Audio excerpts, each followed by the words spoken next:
Oke, saya lanjutkan kembali dua sisi. Dari tadi kan kita menangkap persepsi yang muncul di publik. Tapi ini beberapa pengamat politik sudah menyampaikan persepsi versi mereka masing-masing dari pernyataannya Pak SBY. Seperti yang akan kami tampilkan berikut ini, yang dinyatakan oleh pengamat politik Adi Praitno menyebutkan SBY ingin menyindir orang dan pihak yang masih ingin cawe-cawe dengan Prabowo setelah jadi presiden. Orang itu mungkin adalah mantan orang kuat meski tak berkuasa lagi. Tapi ditengarai mau terlibat urusan pemerintah.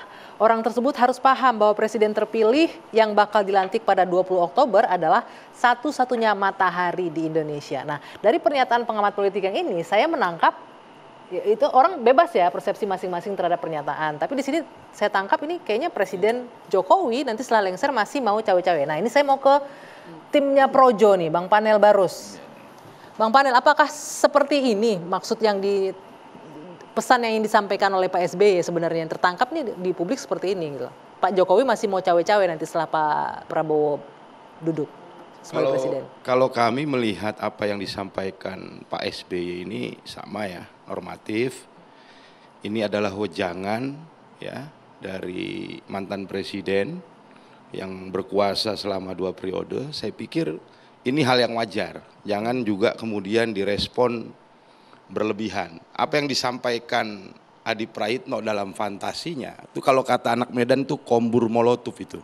Apa ya? Itu kombur? Tukang kompor, tukang kompor. Kompor gitu meledak gitu, ya. Kompor meleduk. Jadi nggak perlu dilebih-lebihkan. Ya. Buat kami matahari itu seperti yang Pak SBY sampaikan dalam ilmu tata surya, matahari itu cuma satu. Ya, sampai dengan 20 Oktober matahari itu terbit dari Bogor. Tanggal 21 Oktober nanti matahari terbitnya dari Kertanegara. Jadi mataharinya cuma satu. Itu keniscayaan gitu. Oke, jadi yang beredar di publik asumsinya semua nggak beralasan lah begitu. Tidak ada. Saya pikir itu hal yang disampaikan Pak SBY, saya pikir hal yang baik ya. Wejangan yang perlu disampaikan oleh seorang mantan presiden ya. Dan kami juga meyakini ya Pak Prabowo Subianto nanti dalam menavigasi pemerintahannya ke depan pasti akan meminta masukan-masukan dari orang-orang seperti Pak SBY, Pak Jokowi. Saya pikir itu hal yang bagus, gitu ya, hal yang bagus bukan hal yang tidak bagus, gitu loh. Apalagi Pak SBY berkuasa 2 periode, Pak Jokowi berkuasa juga 2 periode. Ya, pengalamannya banyak sekali. Yang saya pikir masukan-masukan itu diperlukan dan kehadiran tokoh-tokoh seperti ini ya dalam koalisi Indonesia Maju juga menurut saya memberikan tambahan kekuatan ya bagi koalisi Indonesia Maju ke depan dalam memperkuat pemerintahan Prabowo Subianto dan Gibran ke depan.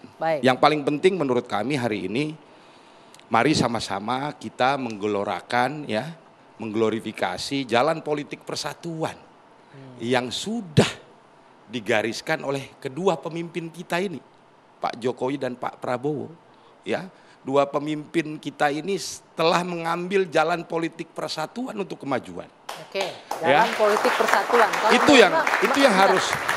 Itu yang menjadi kewajiban kita semua untuk menjaga itu. Karena dua pemimpin ini yakin betul bahwa politik persatuan itu sangat dibutuhkan bagi bangsa ini. Jadi nggak benar tuh ya kalau di media sosial, di media-media mainstream menyebutkan ini ada keretakan antara menjadi Pak tugas Prabowo media dan Pak juga Jokowi, untuk mempersatukan kita semua. Jangan jadi kombur molotov juga. Enggak, pertanyaannya itu tidak benar berarti ya. Jadi saya pikir Pak Jokowi dan Pak Prabowo telah menjalankan tugas sejarahnya mempersatukan bangsa ini ya sebagai sebuah kekuatan untuk membuat Indonesia maju ke depan. Mbak Irma, kalau Anda melihat pernyataan Pak SBY ini seperti apa, Mbak Irma? Iya, terima kasih. Tadi sudah dijelaskan sama Mas Anto, teman lama saya, bahwa itu kan dalam acara internal, ya kan. Tapi gini, Presiden Republik Indonesia itu yang disebut matahari, ya kan. Dan matahari itu bukan hanya menerangi, menghidupkan ekosistem, memberikan kehidupan kepada semua makhluk di bumi. Artinya secara analogi bahwa itu adalah yang berkuasa tertinggi. Apakah itu matahari di partai, apakah matahari di republik ini. Namun ini kan kita melihat bahwa matahari pasti akan silam juga. iya kan, tidak mungkin bersinar selamanya. Saya merasa bahwa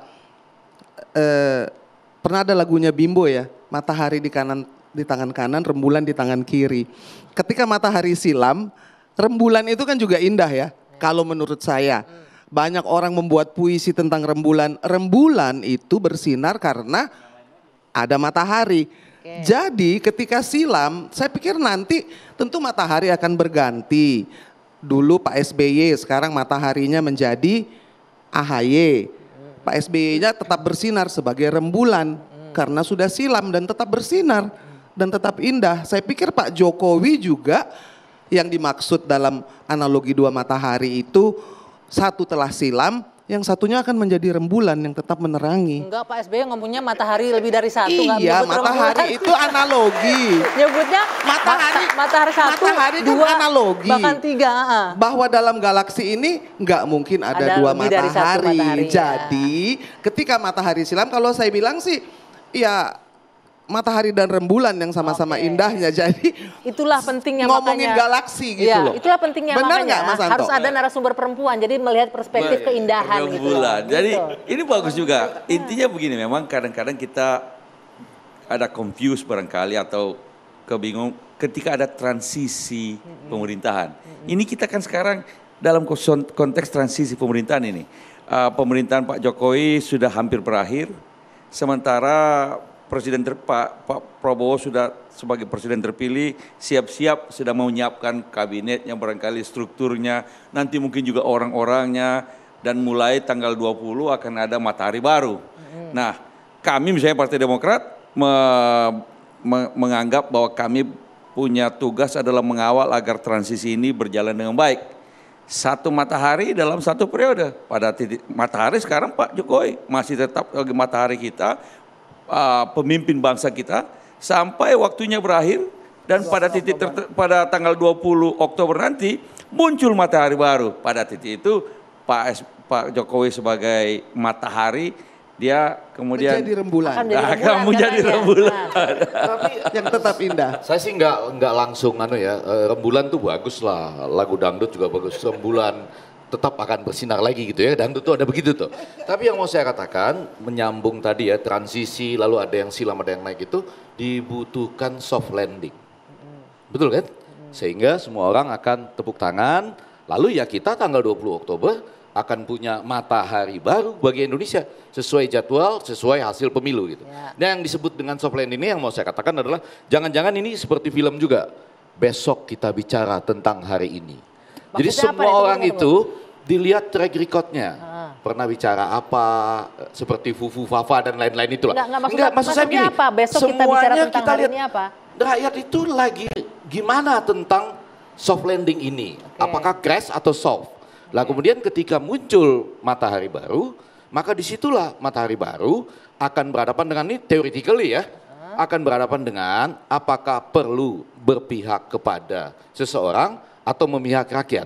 Dan saya yakin seorang matahari baru ini, seorang matahari baru pada saat dia akan menjalankan tugas, dia akan memihak kepada rakyat. Emang matahari yang sekarang gak memihak rakyat? Apa nah? Bukan. Ketika dia dilantik, dia ketika ada kepentingan-kepentingan masa lalu, tantangan global, kepentingan-kepentingan lain, bahkan menurut saya kepentingan media sosial pun dia akan mengatakan tidak.